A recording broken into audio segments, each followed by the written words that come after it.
Hi hello welcome back Telugu movie reviews. Chennai love story movie review. ఈ movie ఎలా ఉందో ఈ రివ్యూలో చూద్దాం రండి. బేబీ వంటి కల్ట్ క్లాసిక్ మూవీ తర్వాత సాయి రాజేష్ ఎస్కేఎన్ కాంబినేషన్లో రూపొందిన మూవీ చెన్నై లవ్ స్టోరీ. అయితే ఈ మూవీ బేబీ కాంబినేషన్ కావడంతో ఈ ప్రాజెక్ట్ పై మొదటి నుంచి అంచనాలన్నిటి ఉన్నాయి. పైగా ట్రైలర్లోనే కల్ట్ క్లాసిక్ అని వేసుకున్నారు. మరి ఆ స్టేట్మెంట్కి ఈ సినిమా జస్టిఫికేషన్ చేసిందా లేదా తెలుసుకుందాం ఈ రివ్యూలో. ఈ మూవీ యొక్క స్టోరీ విషయానికి వస్తే, 3 ఏళ్ల పాటు ప్రేమించి పెద్దల్ని ఒప్పించి పెళ్లిపీటలు ఎక్కే టైంలో ప్రియురాలు నివేదిత అలియాస్ నివిని వదిలేసి వెళ్ళిపోతాడు అజయ్ త్రిగుణ్. ఈ విషయంపై నిలదీస్తే, జో అలియాస్ మౌనిక రెడ్డి అనే అమ్మాయిని ప్రేమించానని, ఆమె కోసమే వెళ్ళిపోతున్నానని నివికి చెప్తాడు.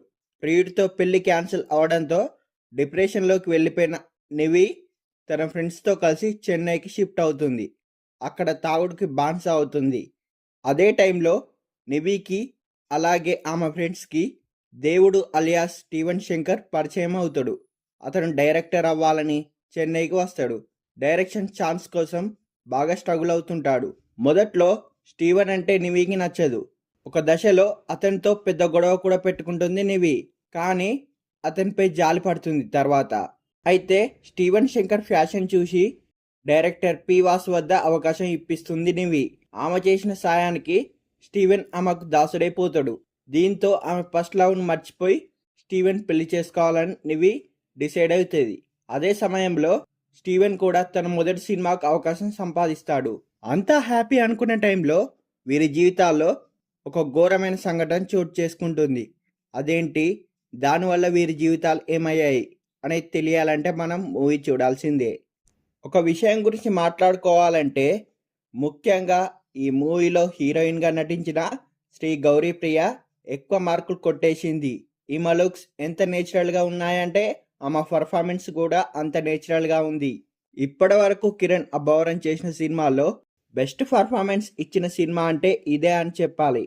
ఇక ఈ మూవీ గురించి చెప్పాలంటే, రిలీజ్కి ముందే ట్రైలర్లోనే చెన్నై లవ్ స్టోరీకి కల్ట్ క్లాసిక్ అనే బిరుదు ఇచ్చేసుకున్నారు మేకర్స్. దానికి తగ్గట్టు ఈ సినిమా స్టోరీ, స్క్రీన్ ప్లే ఎలా ఉన్నాయో ఇప్పుడు పూర్తి రివీలింగ్ డీటెయిల్స్లో తెలుసుకుందాం. ఫస్ట్ హాఫ్ మాత్రం చాలా డీసెంట్గా అనిపిస్తుంది. ఇంటర్వెల్ వచ్చేసరికి ఒక షాకింగ్ ఫ్యాక్టర్ అంతా ఎఫెక్టివ్గా అనిపించదు. సెకండ్ హాఫ్ పై ఎగ్జైట్మెంట్ కూడా క్రియేట్ చేయదు. అయితే సెకండ్ హాఫ్లో ఏదైనా ఇంపాక్ట్ ఉంటుందని ఆశించినా అక్కడ కూడా నిరాశ ఎదురవుతుంది. 1-2 సన్నివేశాలు, కుక్కల ఫైట్ మినహా ఏది ఎగ్జైట్మెంట్గా అనిపించదు. ప్రేమ కథల్లో బలమైన కాన్ఫ్లిక్ట్ పాయింట్, ఎమోషన్ అనేది వర్కౌట్ అయితే బాక్సాఫీస్ వద్ద అద్భుతాలు సృష్టిస్తాయి. బేబీ సినిమాకు కూడా అదే ప్లస్ అయింది. ఇందులో అది మిస్ అయింది. తీయడానికి స్టోరీ ఏమి లేనప్పుడు సాగదీయడం తప్ప ఏమీ ఉండదు. డైరెక్టర్ రవి నంబూరి చేసింది కూడా అదే. సాయి రాజేష్ రైటింగ్లో కొన్ని సోషల్ మీడియా జనాలకు నిబ్బానిబ్బిలకు కనెక్ట్ అవ్వచ్చు. సెకండ్ హాఫ్లో అక్కడక్కడ అందాల రాక్షసి సినిమా వంటి సినిమా ఛాయలు కనిపిస్తాయి. మణి శర్మ మ్యూజిక్ మాత్రం ఈ సినిమాకు హార్ట్ అండ్ సోల్. ఒక రకంగా ఈ సినిమాకు ప్రాణం పోసింది అదే.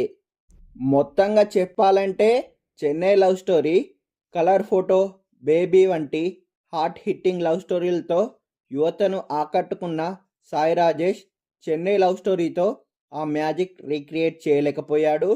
భారీ అంచనాలు పెట్టుకుని వెళ్తే మాత్రం కష్టం. ఎటువంటి అంచనాలు లేకుండా థియేటర్కి వెళ్ళి చూసేవారికి మాత్రం పర్వాలేదనిపిస్తుంది.